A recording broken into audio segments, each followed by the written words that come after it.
àbùdá mẹ́ta ni mo fi hàn yín àmọ́ mẹ́rin ni mo ní èyí tí mo bá fẹ́ ni màá lò. Fún ọ̀pọ̀ èèyàn tó jẹ́ olólùfẹ́ ètò Big Brother Naija ìkẹwàá irú ẹ̀ tó wáyé nínú ọdún 2025 tá a wà yìí, orúkọ èèyàn kan ni wọn kò lè gbàgbé láéláé. Orúkọ onítọ̀hún ni Ìmísíolúwa Àyánwálé, obìnrin tó ṣe ipò kíní nínú ilé bíbí Naija náà fún ọdún yìí. Ọ̀pọ̀ èèyàn tó jẹ́ olólùfẹ́ ọmọge náà sì ló ṣe àtìlẹ́yìn fún un láti yege nínú ilé bíbí Naija náà. Ìdí rèé tí iléeṣẹ́ ìròyìn ṣe ṣàwárí obìnrin náà láti mọ̀ nípa ìgbé ayé rẹ̀, ìhùwàsí rẹ̀ àti ìdí tó ṣe borí ìdíje náà. Bákan náà, a fẹ́ mọ̀ bóyá lóòótọ́ Ìmísíolúwa jẹ́ ọmọ àgbà ọ̀jẹ̀ òṣèré tíátà kan Kọ́láwọlé Àjẹ́wọlé gẹ́gẹ́ bí àwọn èèyàn kan ṣe ń gbé káàkiri. Nígbà tó ń bá iléeṣẹ́ ìròyìn sọ̀rọ̀, Ìmísíolúwa Àyánwálé tí ọ̀pọ̀ olólùfẹ́ rẹ̀ máa ń pè ní Ìmísí ní òun dúpẹ́ fún Ọlọ́run fún àṣeyọrí náà. Onígbàgbọ́ gidi ni mí o, mo sì máa ń sin Ọlọ́run lótìítọ́ àti ní òdodo torí ó ní ká sí òun pẹ̀lú ọkàn mímọ́ àti ọwọ́ mímọ́. Ògo Olúwa lọ́kàn farahàn nínú ayé mi torí n kò máa ṣe. Tí ẹ̀yin gan bá gbọ́ àwọn nǹkan tí mo ti ṣe sẹ́yìn, ẹ̀yin gan máa la ẹnu. Nígbà tó ń ṣàlàyé irú èèyàn tó jẹ́ pàápàá pẹ̀lú ìhùwàsí rẹ̀ nígbà tó wà nílé bíbí Naija, Ìmísí ní òun ní ọ̀pọ̀lọpọ̀ ìhùwàsí o. Mo ní ìpele tó mẹ́rin ìhùwàsí àti àbùdá tí mo máa ń hù níwà, èyí tó o bá fẹ́ ni màá fún ẹ. O lè rí Ìmísí kan lónìí kí o rí Ìmísí mìíràn ní ọ̀la, kó o tún rí Ìmísí kẹta lọ́jọ́ mìíràn. Ó dàbí pé Ìmísí mẹ́ta ni mo fi hàn àwọn èèyàn nílé bíbí Naija. Ìkẹrin ni ẹ máa wò lọ, àmọ́ Ìmísí yín tí ẹ sì mọ̀ náà ni o. Nígbà tó ń sọ̀rọ̀ lórí àwọn ìmúra rẹ̀ ní ilé bíbí Naija náà, Ìmísí ṣàlàyé pé òun kì í sábà ró ìró àti bùbá níbẹ̀. Ìró àti bùbá bá wò, bóyá mo máa ń wọ kaba, aṣọ kaba dàábolẹ̀ bí mo ṣe máa ń múra nìyẹn.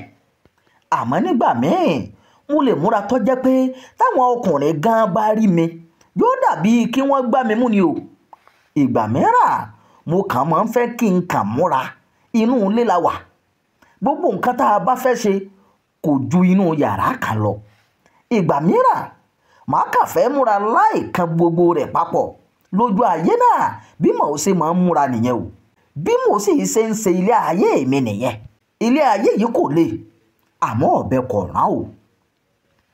Ọ̀pọ̀ èèyàn ló ń gbé káàkiri lójú òpó ayélujára pé ọmọ bíbí inú Kọ́láwọlé Àjẹ́yẹmí tóun ti aya rẹ̀ Tóyìn Abraham Àjẹ́yẹmí tí wọ́n dìjọ jẹ́ òṣèré tíátà ní Ìmísíolúwa Àyánwálé. Àmọ́ nígbà tí a bi Ìmísí pé ṣé lóòótọ́ ni Kọ́lá Àjẹ́wọlé jẹ́ bàbá rẹ̀ gangan, ṣe ló bú sẹ́ni o. Bọ̀dá Kọ́lá jẹ́ èèyàn kan ní agbo òṣèré tíátà wa tí mo máa ń gba ìmọ̀ràn lọ́wọ́ wọn nípa àwọn ìgbésẹ̀ tí mo bá fẹ́ gbé. Wọ́n sì máa ń tọ́ mi sọ́nà pé báyìí ni kí o ṣe ṣe é. Wọ́n jẹ́ èèyàn tó dáa, àmọ́ ikò mọ ibi tí wọ́n ti gbọ́ pé ọmọ wọn ni mí o. Àwọn ọmọ wọn tí mo mọ̀ ní Tèmítọ́pẹ́ àti Ìrèolúwa. Lẹ́yìn tí Ìmísí yege nílẹ̀ bíbí Naija bí olùdíje tó ṣe ipò kínní, ẹ̀bùn owó tí yóò gbà lápapọ̀ jẹ́ mílíọ̀nù lọ́nà 150 náírà, 150 million naira. Àmọ́ èyí tó jẹ́ owó tí yóò gbà nínú àpapọ̀ owó náà jẹ́ mílíọ̀nù lọ́nà 100 náírà, 80 million naira. Kò sì pẹ́ ní ìròyìn ń jà ràyìnràyìn nílẹ̀ pé ìjọba yóò yọ owó gọbọi nínú owó Ìmísí gẹ́gẹ́ bí owó orí. Ìdí rèé tí iléeṣẹ́ ìròyìn fi béèrè lọ́wọ́ rẹ̀ pé ṣé ó ṣetán láti san owó orí náà. Nígbà tó ń fèsì, Ìmísí ní èèyàn tó bọ̀wọ̀ fún òfin ni òun. Mo máa ń bọ̀wọ̀ fún òfin dáadáa. Bí òfin bá sọ pé màá san owó orí náà, màá kúkú san. Ìmísíolúwa Àyánwálé wá rọ àwọn ọ̀dọ́ akẹgbẹ́ rẹ̀ pé kí wọ́n ṣiṣẹ́ o, kí wọ́n sì máa gbàdúrà tí wọ́n bá ń ṣiṣẹ́ kí wọ́n máa gbàdúrà, tí wọ́n bá ṣe ń gbàdúrà kí wọ́n má sì dáwọ́ ọ̀sẹ̀ dúró. Ìròyìn yàjóyàjó fún ti àkókò yìí kò ní jù báyìí lọ. Ẹ má gbàgbé láti darapọ̀ mọ́ kànnì Jígí Alárà. Ẹ máa pín ká, ẹ máa fi èròǹgbà yín sábàlá àríwísí o. Imam Abdulwaheed ló ti jábọ̀ ìròyìn.